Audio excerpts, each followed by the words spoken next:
नमस्कार दोस्तों स्वागत है आपका इस YouTube चैनल में। तो आज का जो विषय है, जितने भी प्रतियोगी परीक्षाएं होती हैं मित्रों, उन सभी प्रतियोगी परीक्षाओं में यहाँ से ज़रूर क्वेश्चन आता है। ऑब्जेक्टिव टाइप क्वेश्चन में ज़रूर पूछते हैं कि ये कल्प सूत्र किसका, ये धर्म सूत्र किसका, ये सूत्र किसका है, ये सुलभ सूत्र किसका है, ऐसा ज़रूर क्वेश्चन आता है। तो इसीलिए दोस्तों इस पर मैंने आज आपके सामने एक वीडियो लाया हूँ। मैं इस वीडियो में दोस्तों आपको क्लियर करने वाला हूँ कि आपको वैदिक कल्प सूत्र, इस वीडियो को देखने के बाद आप कभी भी नहीं भूलोगे। इस वीडियो को देखने के बाद आपका वैदिक कल्प सूत्र जो है वो क्लियर हो जाएगा, क्योंकि इस तरीके से मैं इस ट्रिक के साथ आपको बताने वाला हूँ। तो वैदिक कल्प सूत्रों में ज़्यादातर डाउट होता है, वो आज आपको क्लियर होने वाला है। बस आप वीडियो को पूरा देखते रहिए। तो यहाँ पर मैं आपसे बात करूँगा कि अगर आपने अभी तक चैनल सब्सक्राइब नहीं किया तो प्लीज़ सब्सक्राइब जरूर कर दीजिए, लाइक कर दीजिए, हमारे चैनल को सब्सक्राइब कर दीजिए। तो चलिए दोस्तों, जैसे कि आप जानते हैं कि 4 वेद हैं, ऋग्वेद, यजुर्वेद, सामवेद और अथर्ववेद। ये 4 वेद, इनको तो आप जानते हैं। अब इन 4 वेदों का देखिए एक पार्ट है, इन वेदांग होते हैं 6 वेदांग, उनमें से एक वेदांग है कल्प। तो वेदों का जो हाथ है वो जो कल्प है, तो कल्प को अब हम जानेंगे। तो वेदों के जो कल्प सूत्र हैं उनको हम इस वीडियो में जानेंगे। तो प्रत्येक वेद का जो है अलग अलग कल्प सूत्र हैं। तो प्रत्येक वेद के कल्प सूत्र हैं और उन कल्प सूत्रों के भी अलग अलग जो है भाग हैं। तो हम उन कल्प सूत्रों को जानेंगे। तो कल्प सूत्रों को अगर देखें हम, तो कल्प सूत्र बेसिकली कल्प सूत्र जो हैं 4 प्रकार के होते हैं। कल्प सूत्रों को 4 भागों में विभाजित किया गया है, जो कि 4 भाग आप जानते होंगे। कल्प सूत्र के जो 4 भाग हैं, पहला स्रोत सूत्र, गृह्य सूत्र, धर्म सूत्र और सुलभ सूत्र। ये स्रोत सूत्र, गृह्य सूत्र, धर्म सूत्र, सुलभ सूत्र, ये कल्प सूत्र के 4 भाग हैं। तो इन कल्प सूत्रों के 4 भागों में अब देखिए, अगर हम ऋग्वेद की बात करें तो ऋग्वेद का स्रोत सूत्र, फिर गृह्य सूत्र, फिर धर्म सूत्र, फिर सुलभ सूत्र। तो इस तरीके से हमको उनको याद करना पड़ता है। लेकिन इस वीडियो में आपको मैं क्लियर आप समझ जाओगे, आपको उसके बाद कभी याद नहीं करना पड़ेगा, आप पूरा जो है वेदों की कल्प सूत्रों को समझ जाएंगे।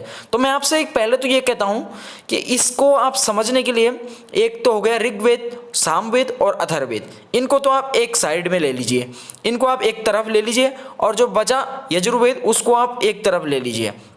देखिए, ऋग्वेद, सामवेद, अथर्ववेद को मैं अलग इसलिए ले रहा हूँ कि इनमें आपको कुछ भी याद नहीं करना है। इनमें सिंपल है, इसमें कोई भी आपको ऐसा याद करने की ज़रूरत नहीं है, क्योंकि इसमें आपको याद करने का ऐसा कुछ नहीं है। इसमें सिंपल सा है, क्योंकि अथर्ववेद का कोई सुलभ सूत्र नहीं है। अब जो मेन जो वेद है वो है यजुर्वेद। यजुर्वेद को आपको याद करना, उसमें आपको देखना पड़ेगा, क्योंकि यजुर्वेद जो आपको याद रखना है उसमें आपको कुछ चीज़ें याद रखनी है, क्योंकि उसके बहुत ज़्यादा सूत्र हैं, स्रोत सूत्र हैं, गृह्य सूत्र हैं, उसके सुलभ सूत्र भी हैं। केवल एकमात्र यजुर्वेद ऐसा है जिसका कि कोई सुलभ सूत्र प्राप्त होता है, बाकी किसी भी वेद का कोई सुलभ सूत्र नहीं है।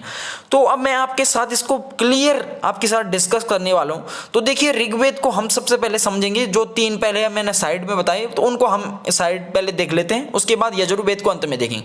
तो ऋग्वेद का जो स्रोत सूत्र देखेंगे हम, तो आश्वलायन एक स्रोत सूत्र है, दूसरा है सांख्यायन। सांख्यायन को कौशिक भी कहते हैं, शांभव्य के नाम से भी जाना जाता है। तो आश्वलायन और सांख्यायन ये स्रोत सूत्र हैं। अब देखिए, आश्वलायन इसकी एक शाखा भी है और सांख्यायन इसकी एक शाखा भी है। तो आप आराम से इससे समझ जाओगे कि अगर कहीं पर भी ऑब्जेक्टिव टाइप क्वेश्चन में आश्वलायन, सांख्यायन आ रखा है, तो आप समझ जाओगे ऋग्वेद का वो स्रोत सूत्र है, क्योंकि आश्वलायन और सांख्यायन जो है ऋग्वेद की जो है शाखा है। अब गृह्य सूत्र की बात करते हैं, तो गृह्य सूत्र जो है आश्वलायन और सांख्यायन, देखिए सेम है, आपको याद करने की जरूरत ही नहीं, इसलिए मैंने इनको अलग में रखा। इसमें आपको याद करने की कोई जरूरत नहीं है। आश्वलायन और सांख्यायन कौशिक वो सेम है, इसमें याद करने की जरूरत कुछ नहीं है। बस इसमें जो मेन चीज है वो आपको ध्यान रखनी है। इसका एक धर्म सूत्र है, जो कि धर्म सूत्र प्रसिद्ध है, वशिष्ठ धर्म सूत्र।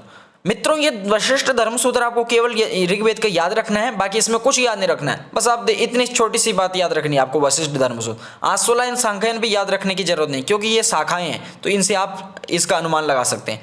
अब हम बात करते हैं अथर्ववेद की। तो अथर्ववेद में देखिए, आपको कुछ याद नहीं रखना है। अथर्ववेद के स्रोत सूत्र, गृह्य सूत्र, धर्म सूत्र, सुलभ सूत्र अब हम देखेंगे। तो अथर्ववेद में आपको क्या करना है, देखिए अथर्ववेद का जो स्रोत सूत्र है केवल एकमात्र स्रोत सूत्र मिलता है, वो है वेतांत स्रोत सूत्र। तो आप सिंपल सा याद कर सकते हैं कि अथर्ववेद का एक ही स्रोत सूत्र है, वो है वेतांत स्रोत सूत्र। अब गृह्य सूत्र की हम बात करें तो अथर्ववेद का देखिए स्रोत सूत्र एक ही था, तो गृह्य सूत्र भी इसका एक ही है, तो वो है कौशिक गृह्य सूत्र। तो बस आपको ये दो याद रखने हैं, अथर्ववेद के दो, एक वेतांत स्रोत सूत्र है और एक कौशिक गृह्य सूत्र है। ये एकमात्र हैं दोनों, एकमात्र स्रोत सूत्र एकमात्र, और इसके धर्म सूत्र भी नहीं है और शुल्ब सूत्र भी नहीं है। तो यहाँ पर ये चीज़ आपके लिए इंटरेस्टेड है, आप इससे क्लियर आप समझ रहे होंगे, तो प्लीज़ आपसे रिक्वेस्ट करता हूँ चैनल को सब्सक्राइब जरूर कर दीजिए, शेयर जरूर कीजिए। तो ये अथर्ववेद आप समझ चुके हैं। अब देखिए सामवेद। अब सामवेद को समझिए, तो सामवेद के हम जब स्रोत सूत्र, गृह्य सूत्र, धर्म सूत्र, शुल्ब सूत्र देखते हैं, तो सामवेद में थोड़ा सा आपको, इसमें भी आपको इन तीनों को मैंने एक साइड में इसीलिए लिखा है, तो इन तीनों में देखिए आप सामवेद का देखिए तो स्रोत सूत्र का देखिए, सामवेद के स्रोत सूत्र जो है, तो पहला जो है लाट्यायन, दूसरा है द्राह्यायन, तीसरा है आर्षेय, चौथा है खादिर और पांचवा है जैमिनीय। तो ये 5 स्रोत सूत्र हैं सामवेद के। ये थोड़ा आपको याद रखने की, लाट्यायन, द्राह्यायन, सिंपल सा है, लाट्यायन, द्राह्यायन, यण यण, इस पे आप याद, लाट्यायन, द्राह्यायन, आर्षेय, खादिर और जैमिनीय। जैमिनीय इसकी शाखा भी है, तो इस आप याद रख सकते हैं। अब गृह्य सूत्र की बात करते हैं तो खादिर यहाँ भी आ गया, स्रोत सूत्र में भी था तो यहाँ भी आ गया गृह्य सूत्र में खादिर। गोभिल, जैमिनीय यहाँ भी आ गए, वहाँ भी था, और गौतम। तो खादिर, गोभिल, जैमिनीय और गौतम ये इसके गृह्य सूत्र हैं 4।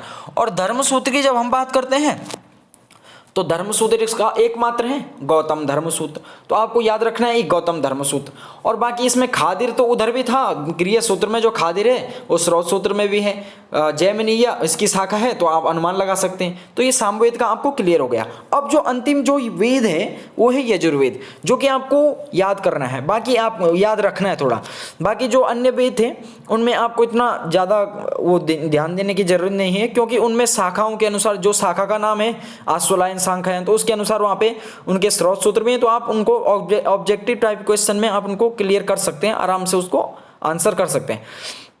अब यहाँ पे यजुर्वेद को हमको जरा ध्यान से देखना है इसको, तो आपसे रिक्वेस्ट करता हूँ चैनल को सब्सक्राइब जरूर कर दीजिए।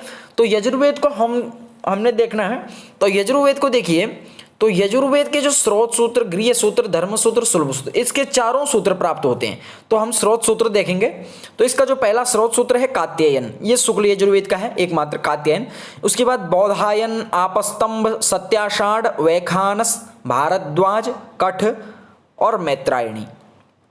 ये जो आपको दिख रहे हैं, मैत्रायणी को मैत्री भी कहते हैं और सत्याषाढ़ को हिरण्यकेशी भी कहते हैं। तो ये आपको दिख रहे हैं जो बौधायन, आपस्तंभ, सत्याषाढ़, वैखानस, भारद्वाज और कठ और मैत्रायणी, ये 8 स्रोत सूत्र हैं यजुर्वेद के। बस आपको यजुर्वेद का ये वाला पोर्शन याद रखना है स्रोत सूत्र का। अब जो गृह्य सूत्र आएंगे तो उनको आप आराम से याद कर दोगे, इजीली आप उनको समझ जाओगे। तो ये स्रोत सूत्र आपको याद हो गए तो आप इजीली जो है गृह्य सूत्रों को समझ जाओगे कि इसके गृह्य सूत्र कौन से हैं। तो कात्यायन जो, इसके बाद जब हम गृह्य सूत्र देखते हैं तो ये तो हो गए इनके स्रोत सूत्र। अब गृह्य सूत्र में देखिए कात्यायन, यहाँ भी कात्यायन, उधर बौधायन स्रोत सूत्र में, तो गृह्य सूत्र में भी बौधायन, इधर आपस्तंभ, इधर भी आपस्तंभ, इधर सत्याषाढ़, इधर सत्याषाढ़, इधर वैखानस, इधर वैखानस, इधर भारद्वाज, इधर भारद्वाज, इधर कठ, इधर कठ, इधर मैत्रायणी, इधर वाधुल। यहाँ पे बस वाधुल ये थोड़ा सा नया आ गया, बाकी ये स्रोत सूत्र सेम है, तो आप इनको याद रख सकते हैं। तो देखिए सिंपल है, वैसे ही इधर गृह्य सूत्र में सारे के सारे वैसे ही हैं। तो अब आपको यहाँ पे याद रखने का कोई वो नहीं है, बस आपको स्रोत सूत्र याद रखने हैं, तो उससे आप गृह्य सूत्रों को भी ऑटोमेटिकली याद रख सकते हैं। तो ये गृह्य सूत्रों को आप ऑटोमेटिकली याद रख सकते हैं। तो ये देखिए गृह्य सूत्र आपको पूरे याद हो गए, बस इसको, इसमें जो एक्स्ट्रा है वो है वाधूल, इसको ये अलग है, इसको याद रखना है। बाकी ये सब सेम टू सेम वहीं से जैसे स्रोत सूत्र थे वैसे गृह्य सूत्र थे। अब ये तो हमने देखा स्रोत सूत्र और गृह्य सूत्र। अब देखिए ऋग्वेद ये यजुर्वेद एक ऐसा वेद है जिसके कि स्रोत सूत्र, गृह्य सूत्र, धर्म सूत्र और शुल्ब सूत्र, ये चारों सूत्र अगर किसी वेद के प्राप्त होते हैं तो वो है यजुर्वेद। तो अब हम इसके देखते हैं धर्म सूत्र।